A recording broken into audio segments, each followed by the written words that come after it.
remote code execution via Web.config file. This Web.config file is used by ASP.NET applications to define service settings, applications parameters, and security configurations.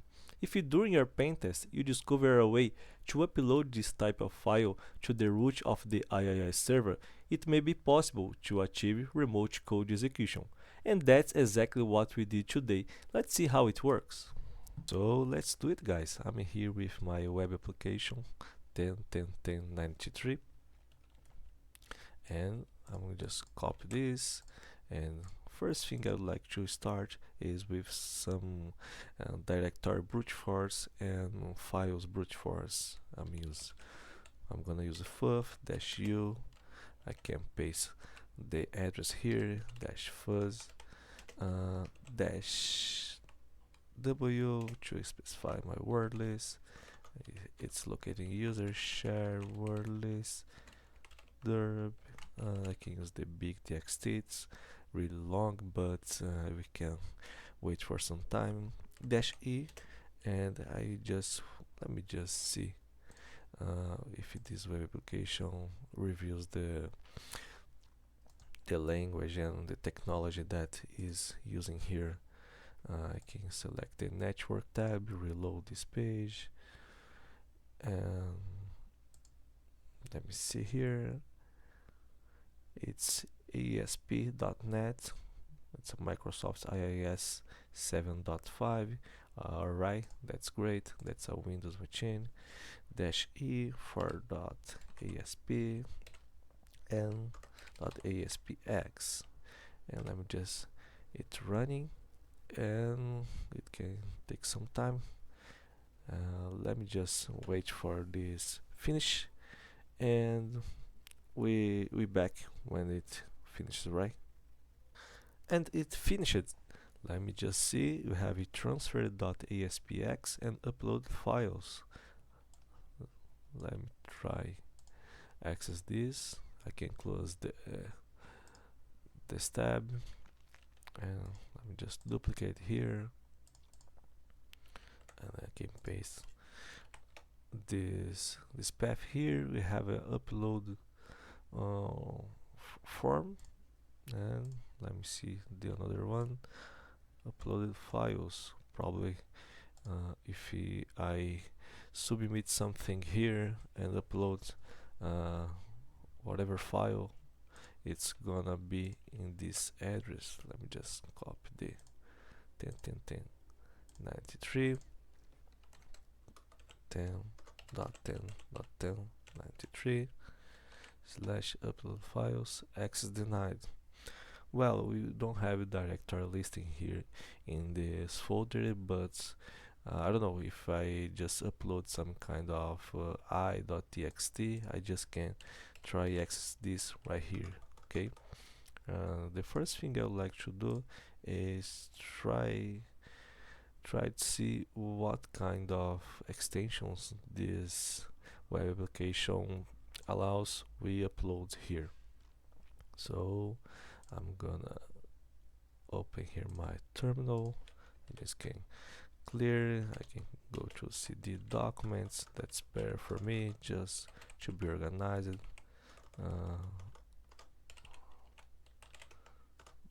Documents. Alright. Just a moment. Yep. dir. There's nothing here. I can make there. Upload and CD here, and we can just tote some file. I can tote something here. I can pass .txt, just see dir. I'm here with my burp suite. I'm gonna intercept the connection. No, let me just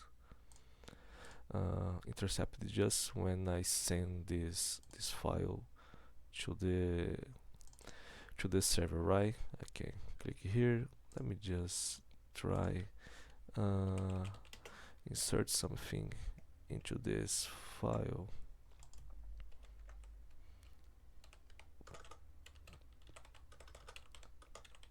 simply sub, and I can pass this string to the file something.txt. That's great. Now I have to, I'm gonna open this again, or I don't know if it reloaded the file something.txt. Great. And I can intercept the connection, and now I'm gonna upload. I'm gonna send this to repair just to save this request, and I come back here to my repeater and send this. Do have a 200 OK, and we have a string here. It's invalid file. Please try again. What we can do here now is try a list of extensions, list of possible extensions, right? Let me just Google here, file extensions word list. Maybe I can find some list on my GitHub, or my GitHub, I don't know which we have. Maybe we can just copy and paste from another one. Let me just see here, file extension word list. That's great, we have a lot of them, and about 500 extensions.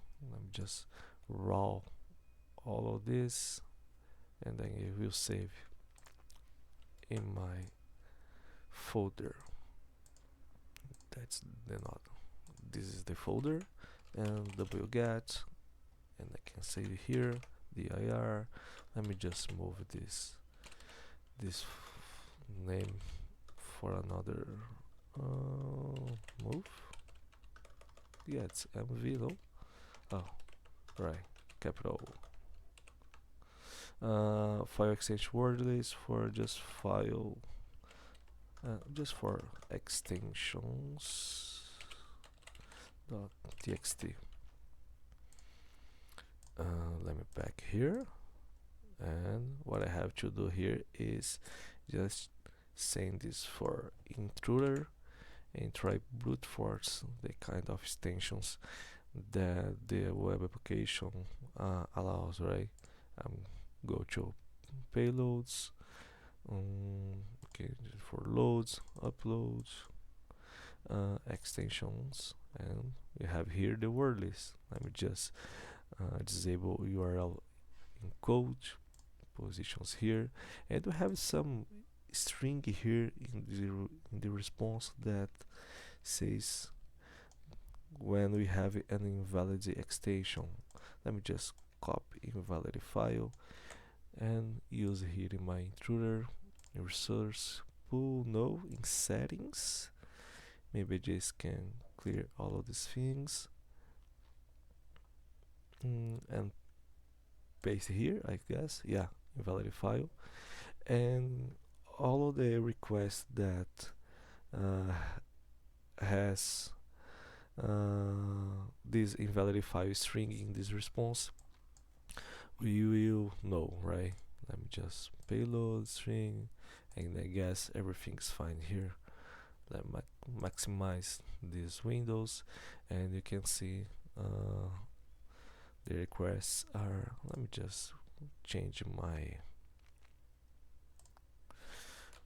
display here, because it's, I can see all of the entire screen. Apply. I don't know if it's bare. Keep this configuration. Maybe this one. No way. Restore. Let me just see. Okay. Maybe this. No, I didn't like. We are get some problem here with my screen. Just waiting for the intruder finishes. Take it easy, my friends.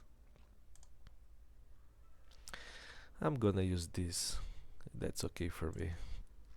We have here the intruder already finished. Let me just send. Let me just see. We can see that 600 requests, 600 extensions, right? Type of extensions, and if we filter here for invalid files, you have dot .xl. It's a Excel file, .png, image files, and .config. So we have a bunch of extensions that are allowed. If you click here in the request and see the response of this request, we don't have the invalid file string. We have file uploaded successfully. The .config is a danger extension to be uploaded in IIS server, because I could use some kind of Web.config to get a reverse shell in this server, and that's what we're gonna do here. I'm gonna use this request, sending it to repeater. I'm gonna send this again. File upload successfully. That's great. And now I can just get in, access my GitHub, github.com/1ugu1/YouTube, and there we have a web.config string, web.config script to get remote code execution, right? Firstly, I would like just to see if it's possible upload web.config here and get some hits. Let me just access this, and I'm gonna copy.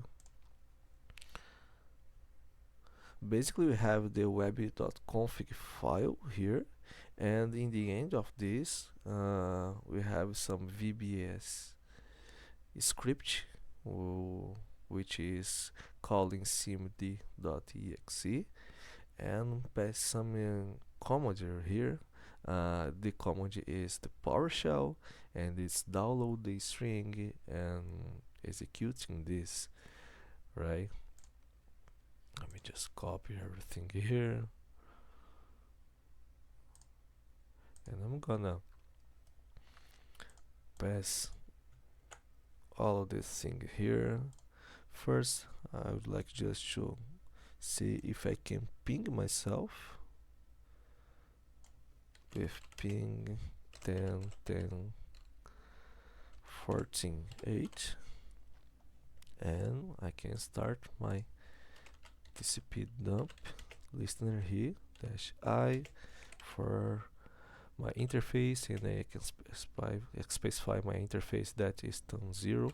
I can sudo here, put my password, and let me TCP dump -I turn 0, and now I can listen for some requests in my interface, network interface. Let me just send this. I must to change the name of this file, because web.config it's a default file in IIS server, and that's what we want execute, right? Let me just see, and you have some ISMP requests. Let me back to the uploaded files and access web.config, and where's my terminal? It's here. Great. And now I want to just send this and see if you get some hits again. Yep. Control C, clear, start again just to be sure, and let me try again. Great, you have your remote code execution into this this web application, right? So what we have to do here is just use my default script. Copy again. I will just need to hit Ctrl Z here. Yep, it's not necessary. Copy again, Web.config 10.10.10 14.8, and we have this script in my machine, invoke PowerShell TCP.ps1. Let me just close this here. It's not necessary. Transfer.esp, no, it's not necessary too. And what we have to do right now is just Google for Sheng TCP PowerShell reverse shell, and we have this one. That's the one which we are looking for. I can roll all of these things and download with wget in my folder. Hit Ctrl C, so Kali, wget. Great. dir. We have here the invoke PowerShell TCP.ps1. I mean, no, this file, and pass the correct IP address to get the reverse shell. Let me just copy the example here where it is. We can use this and just change for the IPv4 IP address. I can put it, I can paste here. Great. And let me change the IP address. Alright, I just hit the wrong button. Right. 10.10.14.8. I can use this same port, Ctrl O and Ctrl X, dir, everything's fine. What I have to do right now is python -m http.server and start a listener here in my machine, a web listener, and we have here my Python waiting for some connection in my HTTP server, right? I'm gonna split the terminal.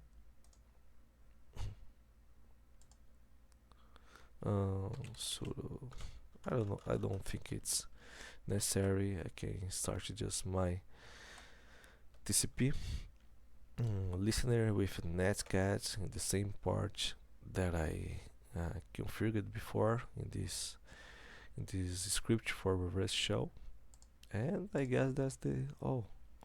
What I have to do here is just send this file, and let me see if we already have some connection. No. And wait for some moment. Let me access this, duplicate this tab, access uploaded files. No, maybe I just typed wrongly. I'm back here. Oh,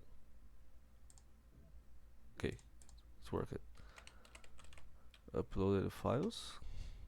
Yep, and I can just type Web.config and see if we got our reverse shell, and we are inside this machine. You got remote code execution, use the Web.config file in IIS server. I think that's all, guys. Thanks for watching my video. Please subscribe my channel and see you next. Bye bye.